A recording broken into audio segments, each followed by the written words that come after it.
saya langsung pakai pekerjaan dan Percayaan rasakan kesempatan tapi nafas kerja dengan baik.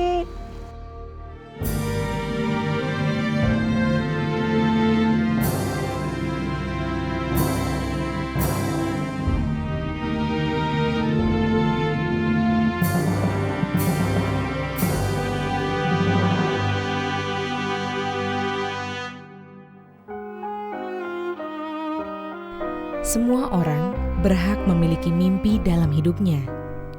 Namun, di dunia ini, tidak semua manusia dilahirkan sempurna. Orang-orang yang dilahirkan dengan kekurangan tertentu atau biasa disebut dengan difabel juga berhak bermimpi dan mewujudkan mimpi mereka. Di tangan Ratnawati Sutejala, orang-orang tunarungu dapat berkarya dan berkreasi serta menggapai mimpi mereka. Beberapa tahun yang lalu, saya mengalami satu kondisi di mana saya sakit dan tidak bisa melakukan aktivitas apapun. Saya hanya duduk di tepi ranjang saja 15 menit, saya sudah merasakan saya lemas. Dan di situ saya merasa bahwa saya mempunyai anggota tubuh lengkap, tangan dan kaki, tapi mengapa tidak bisa digunakan secara maksimal. Dan saya merasa hidup saya tidak berarti. Itu menjadi satu dorongan di dalam hati saya, seandainya saya sembuh, saya bisa pulih dengan keadaan saya seperti semula. Saya akan menolong mereka, membantu mereka, dan itu yang menjadi motivasi saya. Saya ingin menolong mereka.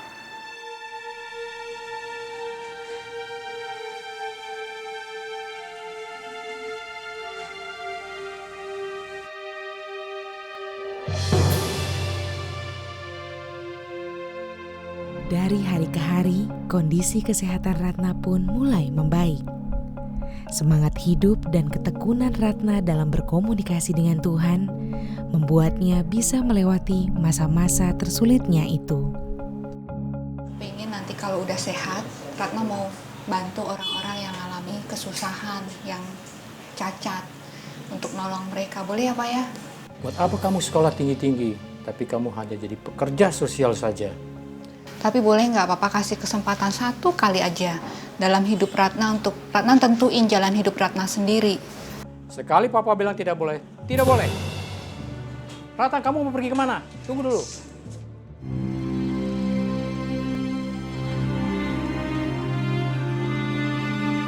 Bu, mau beli kacangnya, Bu? Oh, enggak Pak. Tapi saya ada rezeki buat Bapak ya. Ya, ini buat Udah, Bapak. Bu, nggak usah. Nggak apa-apa, Nggak Bapak usah, ambil Bu. aja. Nggak usah. Saya pertama tidak mengerti bagaimana memulainya untuk menolong mereka orang-orang yang memiliki kekhususan. Kemudian saya terpikirkan, saya membagi-bagi satu aspek demi aspek di dalam kehidupan saya menjadi 7 aspek. Pekerjaan, pendidikan, sosial, keluarga, keuangan, kesehatan, dan kerohanian. Dalam aspek pekerjaan, sebelumnya saya bekerja sebagai sekretaris di sebuah yayasan sosial juga yang berhubungan dengan anak-anak. Pengalaman saya selama saya sakit, bagaimana saya mulai terbeban dan saya mulai terpanggil untuk menolong orang-orang yang memiliki kekhususan. Tapi waktu saya mengambil keputusan, saya harus mengerjakan sesuatu yang baru. Itu satu langkah yang baru buat hidup saya dan saya harus berani mengambil keputusan yang baru itu. Ya, silakan masuk. Sore Pak Budi. Ya, sore. Pak, saya mau minta izin. Kan waktu itu saya sempat sakit dan saya sudah sembuh. Dan waktu saya sembuh, saya berjanji bahwa saya ingin menolong mereka yang memiliki kekhususan tersendiri gitu. Dan saya sore ini datang kepada Bapak, saya kepengen minta izin, mohon diri kalau saya pengen membantu mereka. Kalau mendengar cerita kamu, mungkin itu sudah panggilan hidup ya. Tetapi pesan saya memberikan kesempatan Ratna untuk tetap ada di kantor ini beberapa saat. Tetapi mohon Ratna juga menyelesaikan tugas-tugas yang selama ini sudah ada. Karena bagaimanapun juga Ratna adalah orang yang saya andalkan. Saya pertama kali mendengar bahwa Ibu Ratna mau keluar itu saya bertanya kenapa begitu, kok kamu mau keluar. Tapi saya tahu setelah dia bercerita bahwa ini memang panggilan jiwa dia gitu.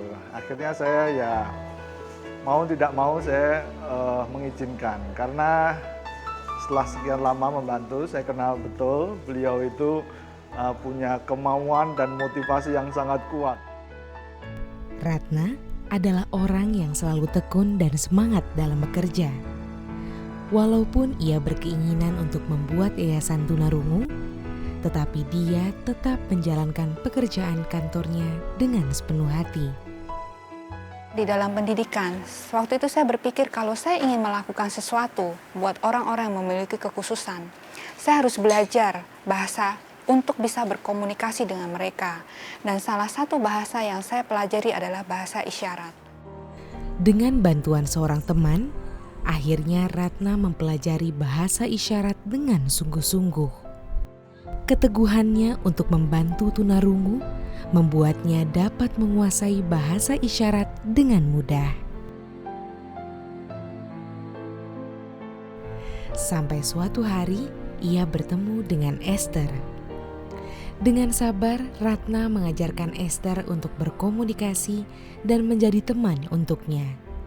Terus kalau udah dapat sesuatu, bilang apa? Terima kasih.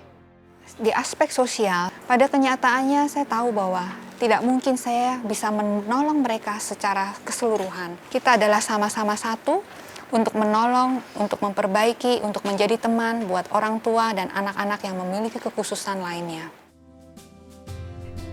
Yayasan demi yayasan ia datangi agar ia bisa memberikan bantuannya kepada orang-orang difabel. Dari hari ke hari, semangatnya untuk menolong orang-orang difabel kian membesar. Oh ya, halo, pagi-pagi Bu Sinto. Apa kabar Ibu? Nah, kebetulan saya sempat mendengar dari beberapa masyarakat juga orang-orang yang saya temuin yang memang merekomendasikan ke tempat Kitty Royal saja kalau ingin terapi. Mengapa kami memberi nama Precious One? Precious berarti berharga. One itu satu, pribadi atau seseorang. Tapi berbicara soal kelahiran seorang manusia, kita tidak bisa buang atau kesampingkan mereka. Karena mereka adalah makhluk ciptaan Tuhan, dan kita harus belajar melihat bahwa mereka pun berharga di mata Tuhan.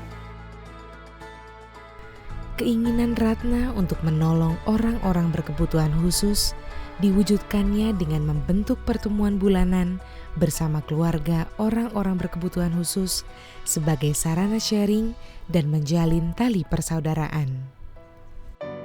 Saya percaya bahwa hidup kita tidak lepas hanya sosial, tidak lepas hanya sosial saja, tapi ada aspek lain, yaitu aspek rohani yang harus kita lewati, yang harus kita miliki, yang harus kita bangun.